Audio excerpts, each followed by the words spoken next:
4 times the detail compared to the previous generation, which is, it was 12 megapixels, so 12 up to 50, massive upgrade.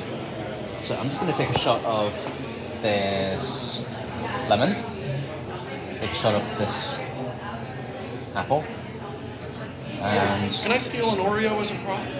It might be a bit stale. No, that's fine. As a prop, Oh yeah, go for it. Yeah. Go for it. Yeah, don't eat it, man. It's been there 3 days. No, I've just got to set up on another.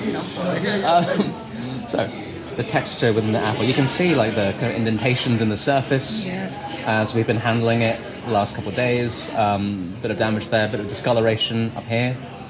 Or we go over to the lemon.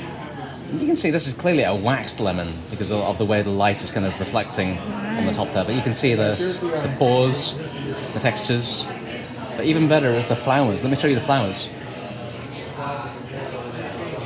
Do you want to pick a flower?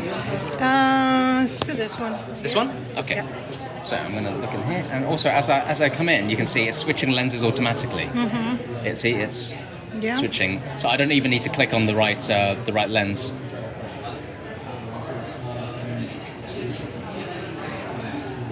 See how crisp that is, how detailed that is.